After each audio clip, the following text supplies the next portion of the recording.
ملک میں بچوں کی شادی پر پابندی کے قانون ہونے کے باوجود بھی بہت سے شعبوں میں بچوں کی شادی کی جاتی تھی۔ ہم نے پچھلے پارٹ میں بھی اس کے متعلق فہمائش حاصل کی تھی، اور ہسٹری میں بھی اور ایسس میں ہم نے بہت مرتبہ پڑھا ہے کہ قدیم زمانے میں بچوں کی کم عمر میں شادی کی جاتی تھی، جس کی وجہ سے وہ الگ الگ بیماریوں میں مبتلا ہو جاتے تھے، اور کم عمر میں شادی ہونے کی وجہ سے شرح پیدائش میں بھی اضافہ ہوتا جاتا ہے۔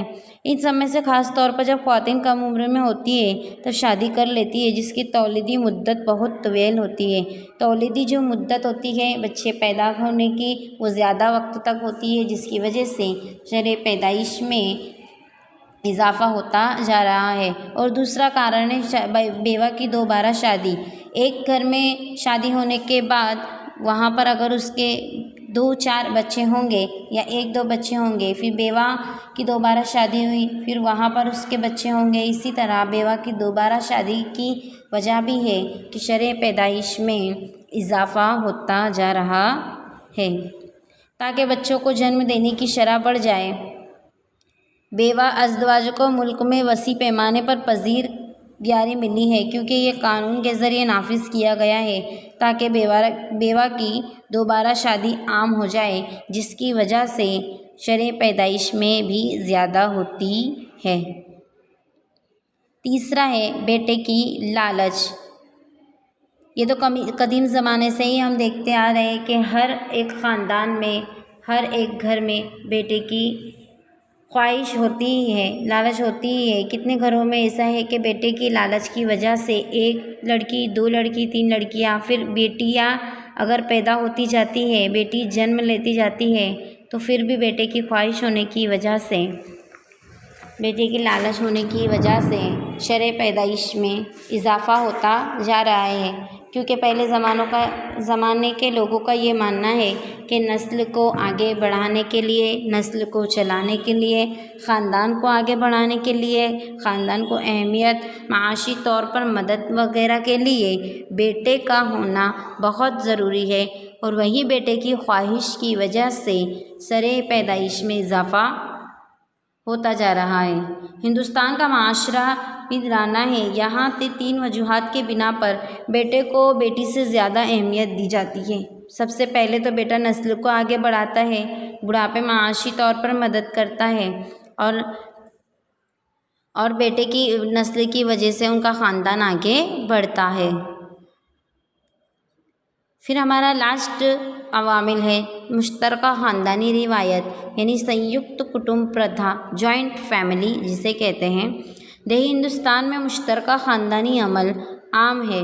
اس کے نتیجے میں یہاں بچے کی پرورش کرنے کی مالی ذمہ داری خاندان کے تمام افراد پر بانٹ دی جاتی ہے، تو بچہ بوجھ نہیں بنتا۔ اس کے نتیجے میں شرح پیدائش کم ہوتی جاتی ہے۔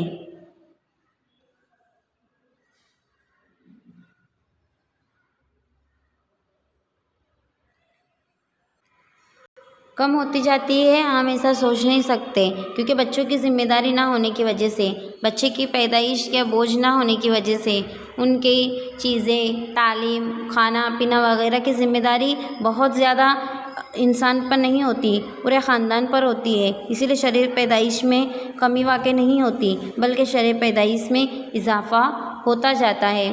اگر یہ سنیکت فیملی نہ ہو، جوائنٹ فیملی نہ ہو،